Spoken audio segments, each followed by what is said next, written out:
ঘরের ভিতরে বালা করি শুনেন, সব একরকম মনে করিয়েন না। ঘরের ভিতরে রান্না হয় 7-8 জনের, শ্বশুরে খায়, শাশুড়ি খায়, বউ খায়, হুতে খায়, জাতিয়ে খায়, জিয়ে খায়, হুতে খায়, কত জনে খায়? এক ঘরের ভিতরে কয় জনের রান্না হয়? 8-10 জনের রান্না হয়। কিন্তু ফজরের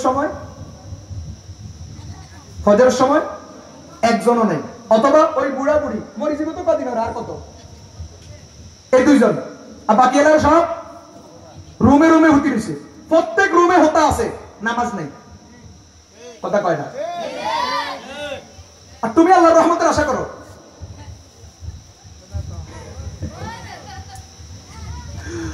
ওই দত্তপাড়া বাজার মসজিদে কইছিলাম খেয়াল আছে না, যদি খেয়াল না তো আবার খেয়াল করাই দিই।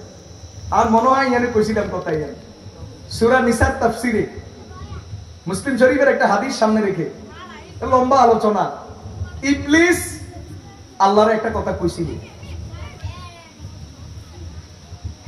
তো কথাটা কি কইছিল? এটারে আমি আমার গ্রামের ভাষায় বলি। কোন ভাষায়? আমার ভাষায়।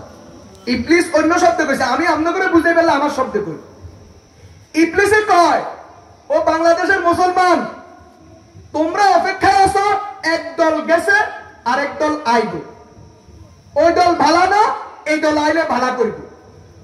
কথা কয় না? এক দল খারাপ করলে এই দলের নামে আরেক দলের ভোট বসানো। তোমরা আছো সরকার পাল্টানি লই, তোমরা আছো নামানি লই, তোমরা আছো উঠানি লই।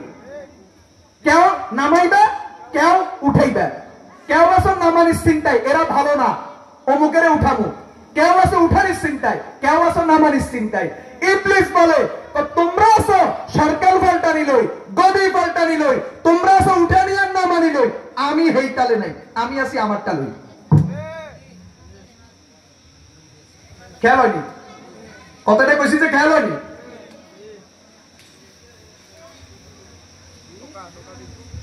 তুমি সরকার দিয়ে কি করবে বলেন না? ধরেন, আমি বুঝানোর জন্য বলি, উদাহরণ, এটা উদাহরণ বুঝানোর জন্য বলি, বুঝানোর জন্য বলি।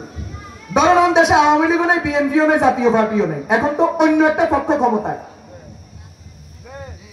আপনার আর কোয়াল একার কি পরিবর্তন হয়েছে এই কথা কর নাকি? এ কথাটা বুঝেন না?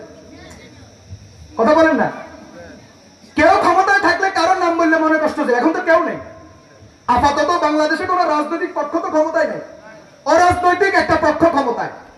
তাহলে বলেন, আমার আপনার কোফাল এই 1-1.5 বছরে বিশেষ কি পরিবর্তন হয়েছে?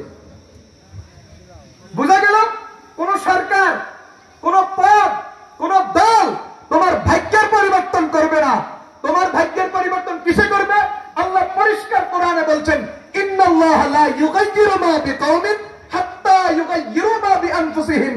যে পর্যন্ত তোমরা নিজেদেরকে পরিবর্তন না করবে, নিজেদের আমলকে না শুধরাইবা, ওই পর্যন্ত আল্লাহ তাআলা তোমাদের কোনো কিছু পরিবর্তন করবেন না। এই কথাটা পরিষ্কার বুঝতে হবে। কোন দল, কোন সরকার আপনাকে আমাকে বাঁচাইতে পারবে না, আমার আপনার কোফাল পরিবর্তন করতে পারবে না। এটা একমাত্র করবেন কে? আর সেটার জন্য কোরআন। কোরআন ধরেন, আল্লাহর রহমত আসবে, আল্লাহ তাআলা হেফাজত করবেন, আল্লাহ তাআলা আপনাকে চালাইবেন। আজকে মুসলমান সব ধরছে, কোরআন ছাড়ছে। আরো যত ধরা দরকার, কতজনে আরো কত কিছু ধরবার অপেক্ষায় আছে, শুধু ধরার তালে আছে আর কোরআন ছাড়তে আছে। এই জন্য আল্লাহ তাআলা চতুর্দিক থেকে আঙ্গুরে শুধু খিচে দিয়েছে। বুঝেন না এই কথা? ফজর নামাজ পড়বে না, ফজর নামাজ না পড়ে ঘুমাইয়া থাকবা, মাসকে মাস ঘরের ভিতরে কোরআন তেলাওয়াত হবে না, ঘরের ভিতরে প্রতিদিন 6-7 জনের রান্না হয়, 6-7 জনে খায়, কিন্তু নামাজ কেউ পড়ে না, সমাজ নামাজ মুক্ত, ঘর নামাজ মুক্ত, মুসলমানের জীবন কোরআন তেলাওয়াত মুক্ত, রহমত আসবে কিভাবে? এই জন্য একটা সময় ছিল ঘরে ঘরে কোরআন তেলাওয়াত, অভাব ছিল, কোরআন তেলাওয়াত ছিল, শান্তি ছিল। এখন অভাব নাই, কোরআন তেলাওয়াত নাই, শান্তিও নাই। আমি 2টা জেলার উদাহরণ দিই। আর এখন দেশে একটা বিষয় নিয়ে ঝামেলা চলে, না জানি হেরা আমার উপর রাগ হয় আবার।